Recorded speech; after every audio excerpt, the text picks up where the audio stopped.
जो बच्चों हम इसकी चर्चा की और अब हम अंतिम पॉइंट की ओर चलते हैं कि नदी जल प्रदूषण क्या होता है और इसका प्रबंधन क्या होता है।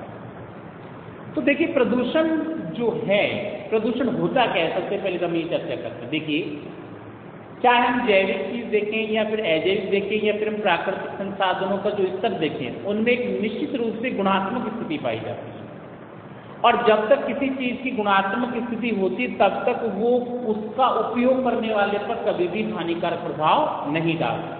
जैसे मान लीजिए मैं पानी पी रहा हूँ, पानी का जो स्वरूप गुणात्मक है, तो जब तक वो गुणवत्तापूर्ण रहेगा तब तक पानी पीने का मेरे ऊपर कोई असर नहीं पड़ेगा। लेकिन मान लीजिए जब पानी में बहुत सारे अनावश्यक पदार्थ आकर मिल जाएंगे, अपशिष्ट पदार्थ आकर मिल जाएंगे, पानी की गुणवत्ता को कमजोर करने वाले पदार्थ आकर मिल जाएंगे, तो ऐसी स्थिति में जल की जो गुणवत्ता थी वो नष्ट हो जाएगी। और जल की गुणवत्ता के नष्ट होने का जब ऐसे पानी का यदि मैं प्रयोग करूं तो निश्चित रूप से उस पानी के द्वारा मेरे ऊपर साइड इफेक्ट पड़ेंगे, उस पानी का नकारात्मक प्रभाव मुझे झेलना पड़ेगा। तो जल की एक ऐसी स्थिति जब जल की गुणवत्ता समाप्त हो जाती है और जब जल का प्रयोग करने वाले लोगों पर या जीवों पर उसका हानिकारक प्रभाव पड़ने लगता है, तो बच्चों ऐसी स्थिति को जल प्रदूषण कहा जाता है। प्रदूषण का मतलब है गुणवत्ताहीन होना और उसका प्रयोग करने पर हानिकारक प्रभाव पड़ना। तो जब जल पे होगा तो जल प्रदूषण, वायु पे होगा तो वायु प्रदूषण की चर्चा बाद में करेंगे। अभी फिलहाल हमारा नदी जल की चर्चा है। तो नदियों के जल की गुणवत्ता का कम हो जाना और कालांतर में नदियों के जल का उपयोग करने पर उसके द्वारा जब हानिकारक प्रभाव परिलक्षित होने लगते हैं तो नदी के जल की ऐसी स्थिति को बच्चों क्या कहा जाता है, नदी जल प्रदूषण कहा जाता है।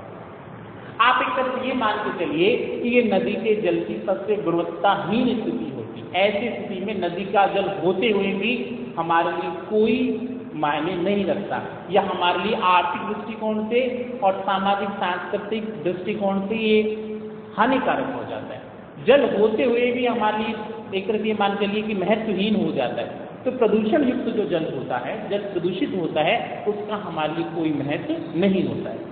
तो नदियों का जल भी प्रदूषित हो गया। अब आप जो देख रहे हैं हमारे आसपास जितनी भी नदियां बह रही हैं उनके पानी को हमने स्वच्छ पानी के रूप में नहीं रखा है।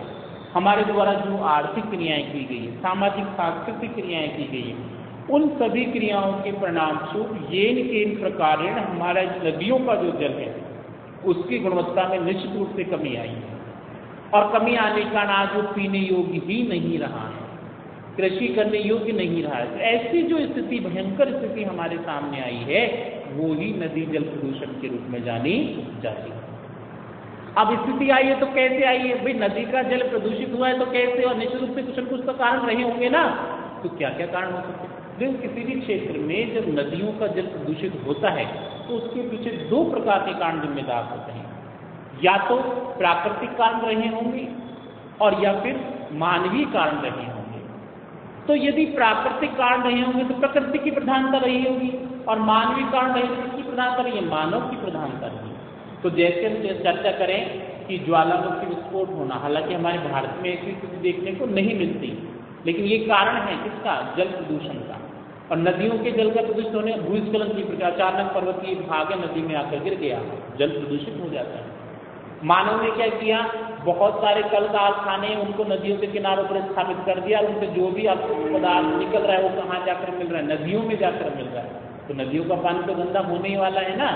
आप दिल्ली के आसपास यमुना नदी की सैर करो, कभी आपको पता चल जाए कैसी स्थिति है। यमुना नदी जो स्वच्छ नदी के रूप में जाने जाती थी, आज एक तरफ ये मान लीजिए कि दिल्ली के आसपास दलदल से भरे हुए, कीचड़ से भरे हुए क्षेत्र के रूप में परिवर्तित हो गई। पानी बहता हुआ ही आपको नजर नहीं आएगा और पानी बह रहा है तो कालीमा युक्त कीचड़ से पानी बह रहा है। यमुना नदी दिल्ली के आसपास अपने अस्तित्व को लेकर संकटग्रस्त है।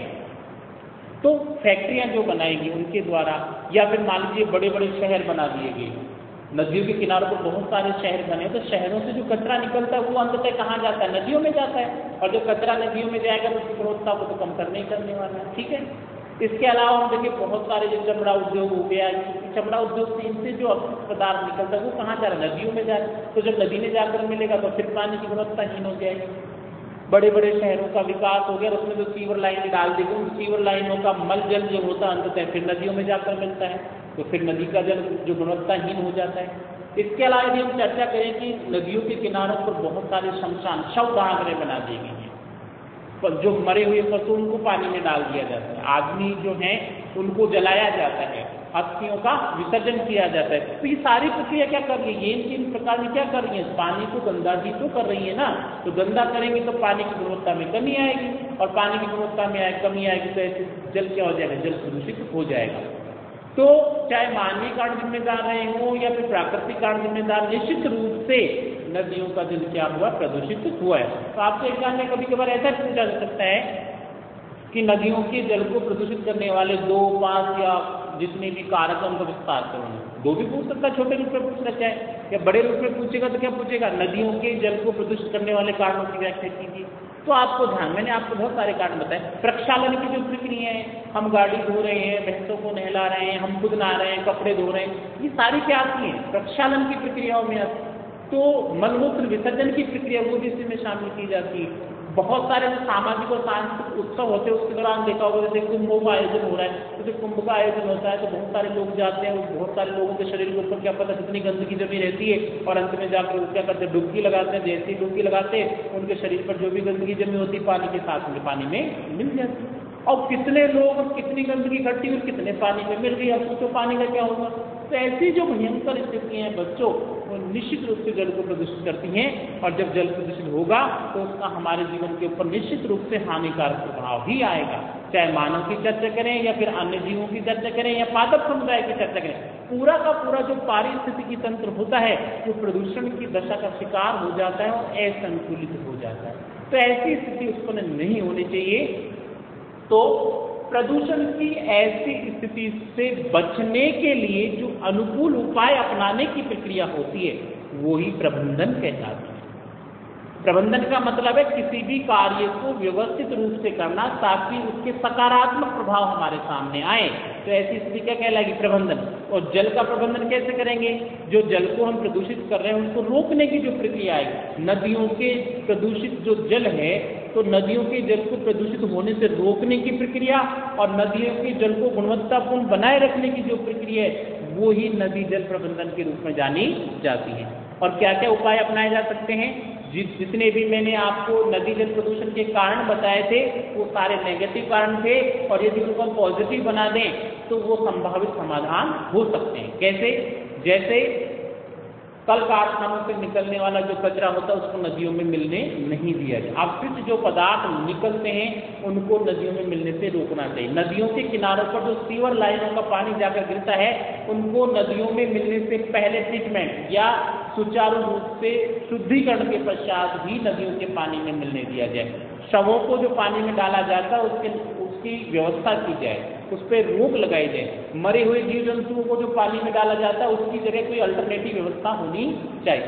धार्मिक, सामाजिक, सांस्कृतिक जो आयोजन होते हैं उनके दौरान जो पानी का प्रदूषण होता है उस पर रोक लगाई जानी चाहिए सब। और इन सब के साथ साथ में जल का प्रबंधन करना चाहिए, वाटर रिसाइकिल की प्रक्रिया का यूज करना चाहिए, जल पुनर्भरण की प्रक्रिया पर ज़्यादा जोर देना चाहिए। तो ये सारी ऐसी प्रक्रियाएं बच्चों जिनको अपनाकर हम जल को प्रबंधित कर सकते हैं, नदियों के जल का प्रबंधन कर सकते हैं। और यदि ऐसी स्थिति आएगी तो निश्चित रूप से हमारे भारत के लिए ये एक सकारात्मक पहल के रूप में आएगी, और उसके जो संभावित अच्छे प्रभाव होंगे वो आने वाले समय में हमको देखने को मिलेंगे।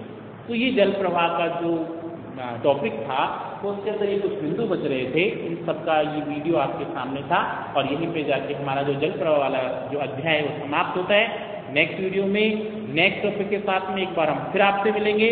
तब तक के लिए बच्चों धन्यवाद।